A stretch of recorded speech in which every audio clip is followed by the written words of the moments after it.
think I was supposed to talk about my new book, which is called Blink, and it's about snap judgments and first impressions.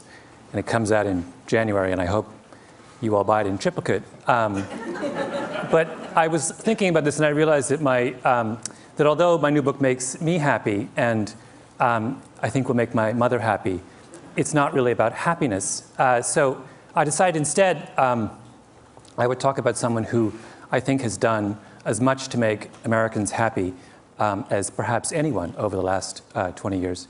A man who is a great personal hero of mine, someone by the name of Howard Moskowitz, who is most famous for reinventing spaghetti sauce.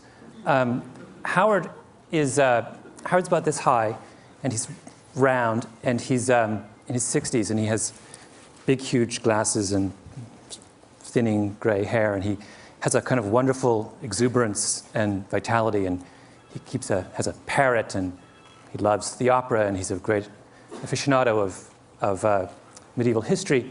And he, by profession, he's a psychophysicist. Now, I should tell you that I have no idea what psychophysics is, although at some point in my life, I dated a girl for 2 years who was getting her doctorate in psychophysics, which should tell you something about that relationship. But Howard, as far as I know, psychophysics is about measuring things. And Howard is very interested in measuring things. And he graduated with his doctorate from Harvard, and he set up a little consulting shop in White Plains, New York.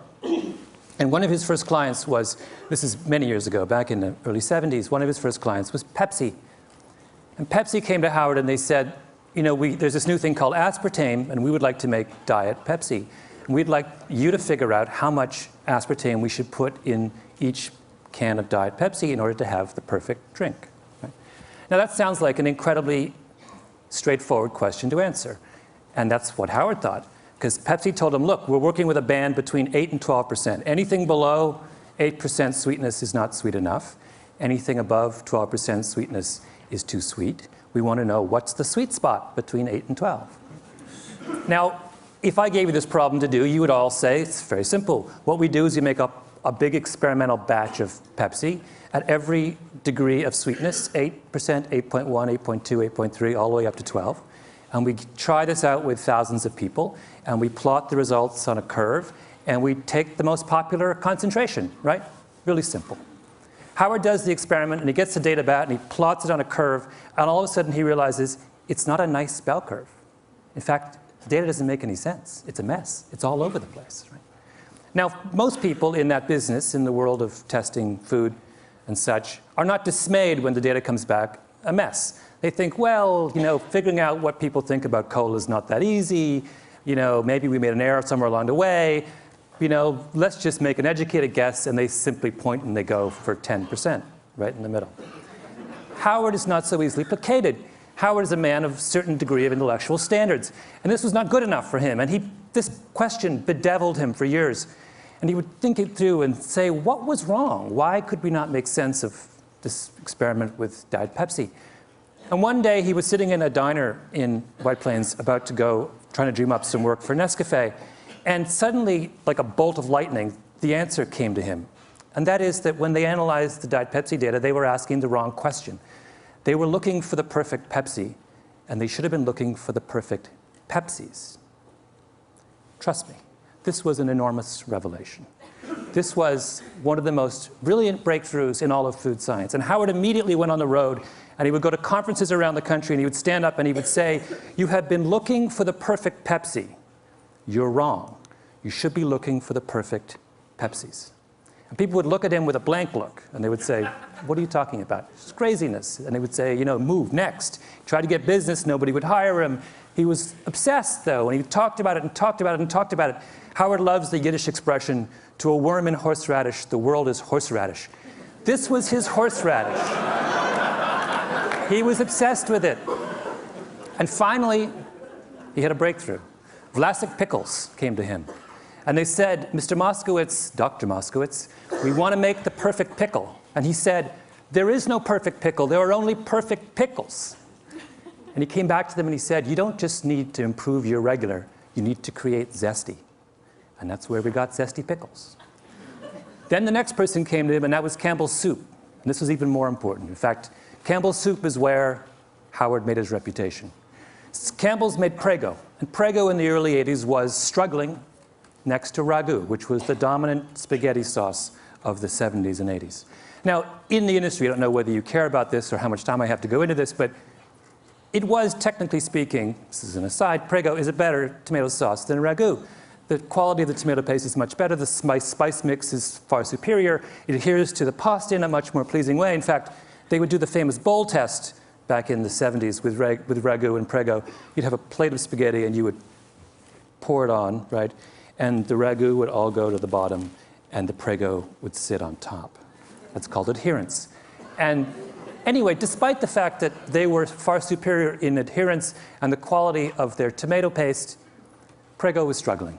So they came to Howard and they said, fix us. And Howard looked at their product line and he said, what you have is a dead potatoes society, a dead tomatoes society. So he said, this is what I want to do. And he got together with the Campbell's Soup Kitchen and he made 45 varieties of spaghetti sauce. And he varied them according to every conceivable way that you can vary tomato sauce. By sweetness, by level of garlic, by tartness, by sourness, by tomatoiness, by visible solids, my favorite term in the spaghetti sauce business. Every conceivable way you can vary spaghetti sauce, he varied spaghetti sauce. And then he took this whole raft of 45 spaghetti sauces and he went on the road. He went to New York, he went to Chicago, he went to Jacksonville, he went to Los Angeles. And he brought in people by the truckload into big halls. And he sat them down for 2 hours and he gave them over the course of that 2 hours 10 bowls. 10 small bowls of pasta with a different spaghetti sauce on each one. And after they ate each bowl, they had to rate from 0 to 100 how good they thought the spaghetti sauce was. And at the end of that process, after doing it for months and months, he had a mountain of data about how the American people feel about spaghetti sauce.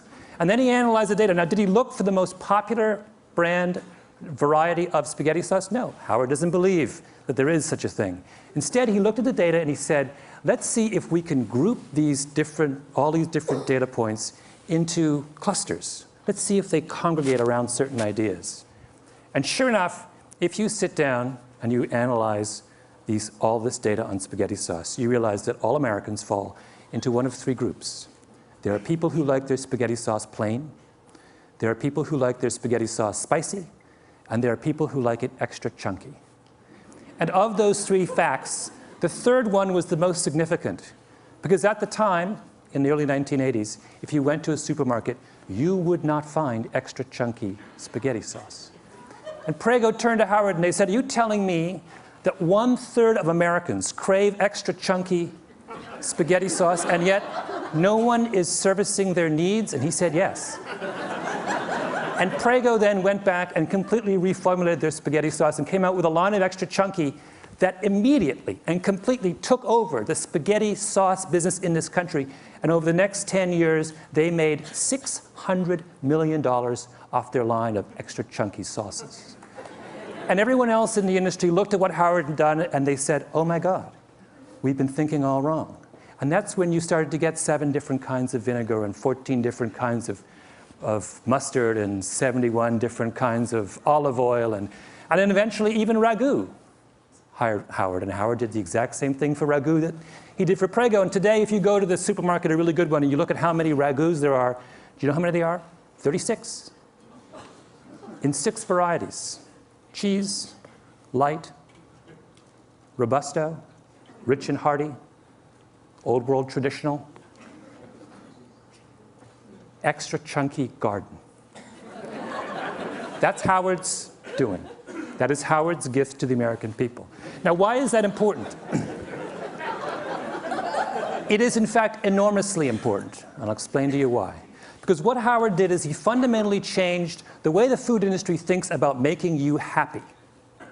Assumption number 1 in the food industry used to be that the way to find out what people want to eat, what will make people happy, is to ask them.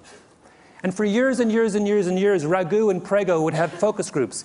And they would sit all you people down and they would say, what do you want in a spaghetti sauce? Tell us what you want in a spaghetti sauce. And for all those years, 20, 30 years, through all those focus group sessions, no one ever said they wanted extra chunky, even though at least 1/3 of them deep in their hearts actually did. People don't know what they want, right? As Howard loves to say, the mind knows not what the tongue wants. It's a mystery. A critically important step in understanding our own desires and tastes is to realize that we cannot always explain what we want deep down. If I asked all of you, for example, in this room, what you want in a coffee, you know what you'd say? Every one of you would say, I want a dark, rich, hearty roast. So people always say when you ask them what they want in a coffee, what do you like? Dark, rich, hearty roast. What percentage of you actually like a dark, rich, hearty roast? According to Howard, somewhere between 25 and 27% of you. Most of you like milky, weak coffee. But you will never, ever say to someone who asks you what you want that I want a milky, weak coffee. So that's number one thing that Howard did. Number two thing that Howard did is he made us realize, it's another very critical point, he made us realize in the importance of what he likes to call horizontal segmentation. Why is this critical? It's critical because this is the way the food industry thought before Howard, right? What were they obsessed with in the early 80s? They were obsessed with mustard. In particular, they were obsessed with the story of Grey Poupon, right? Used to be, there were two mustards, French's and Golden's. What were they? Yellow mustard. What's in yellow mustard? Yellow mustard seeds, turmeric, and paprika. That was mustard. Grey Poupon came along with a Dijon, right? Much more volatile brown mustard seed, some white wine, a nose hit, much more delicate aromatics. And what did they do? They put it in a little tiny glass jar with wonderful enameled label on it. Made it look French, even though it's made in Oxnard, California. And instead of charging $1.50 for the 8-ounce can, the 8-ounce bottle, the way that French's and Golden's did, they decided to charge $4. And then they had those ads, right, with the guy in the Rolls Royce, and he's eating the Grey Poupon, the other Rolls Royce pulls up, and he says, do you have any Grey Poupon? And the whole thing, after they did that, Grey Poupon takes off, takes over the mustard business. And everyone's take-home lesson from that was that the way to get to make people happy, right, is to give them something that is more expensive, something to aspire to, right? Is to make them turn their back on what they like, think they like now, and reach out for something higher up the mustard hierarchy. A better mustard, a more expensive mustard, a mustard of more sophistication and culture and meaning. And Howard looked at that and said, that's wrong. Mustard does not exist on a hierarchy. Mustard exists, just like tomato sauce, on a horizontal plane.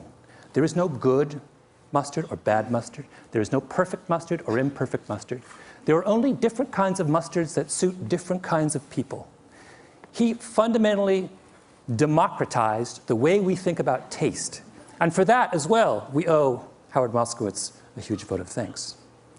Third thing that Howard did, and perhaps the most important, is Howard confronted the notion of the Platonic dish. What do I mean by that?